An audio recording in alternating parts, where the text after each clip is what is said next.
The Floss Trap. Why you are copied and predictable. Welcome to my channel, Habit Compass.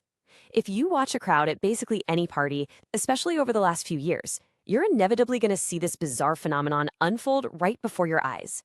Dozens of people, totally strangers, suddenly syncing up and doing the exact same popular dance move. You know the one, whether it's the floss, the Macarena, or whatever the latest viral TikTok trend happens to be. Literally in seconds, a room full of completely unique individuals transforms into this synchronized hive mind. In this video, we're going to break down exactly why this happens, and more importantly, what it means for your everyday life. So let's dive right into this core question. Why do we let the masses dictate how we move, think, and live? It's a pretty profound thing to think about, right? I mean, we all really like to believe we're fiercely independent. We totally pride ourselves on our individual tastes, our unique personalities, our personal goals. Yet the absolute second a catchy beat drops and a trend emerges, we just happily abandon our own natural rhythm to follow the crowd. Why does conformity feel so incredibly safe to us while standing out feels so risky? What actually drives us to sacrifice our originality just to blend in with the grid?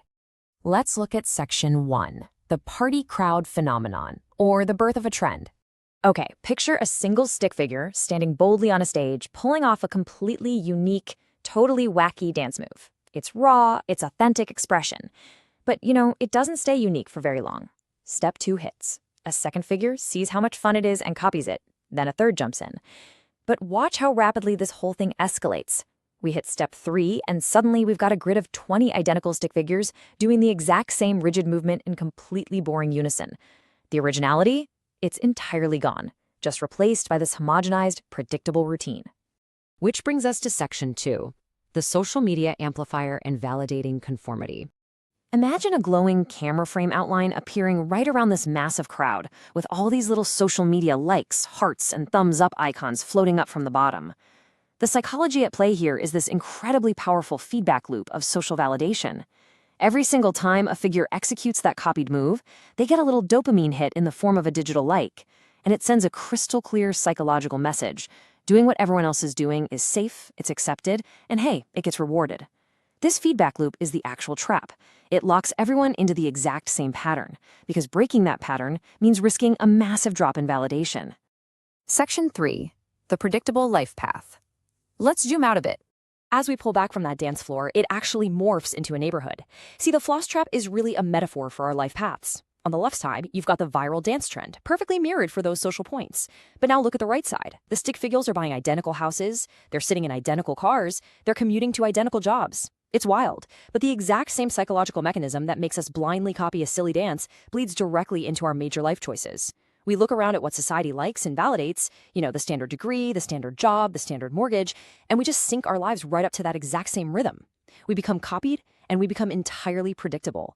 All right, section 4, breaking the mold and the pivot.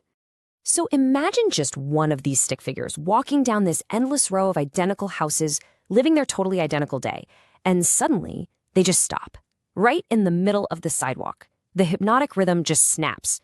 The figure turns around, steps completely off the validated path, away from the identical houses and that glowing camera frame, and starts walking purposefully toward an empty, blank space.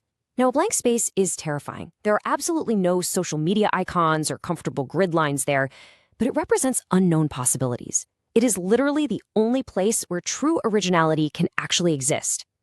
Leading into section 5, your authentic move and the realization. A rebellious stick figure walks out into this vast unknown, leaving the comfort of the crowd way behind them. And there, standing totally alone, they encounter a single sign that just says, "Do what you actually want." Let that really sink in for a second. It sounds so basic, right? Yet it is arguably the hardest advice to follow when the entire world is literally built to reward conformity. This sign is an open invitation to abandon the scripts. It's your permission to stop dancing to the rhythm of the masses and finally ask yourself, what are my genuine interests and personal values completely unclouded by external validation? And we get to see the result of that in this joyful final scene. Our stick figure looks at the sign, turns to face us, and just starts moving. But they aren't doing the floss. They aren't doing some viral trend.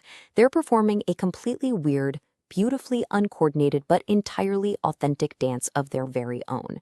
It might look super silly to the crowd back on the grid, but honestly, it doesn't matter. There are no floating likes here. There's just pure, unadulterated freedom. They have officially escaped the Floss Trap. So I really want to leave you with this question to ponder today. What does your wacky, uncoordinated dance look like in the real world? In your career, in your relationships, in your daily habits? Where are you just copying the crowd? And where could you maybe step into the blank space and do what you actually want? Take some time to think about that today. If you learned something new, subscribe to the channel for building better habits through navigating Compass, and share your thoughts in the comments. I'd love to hear from you.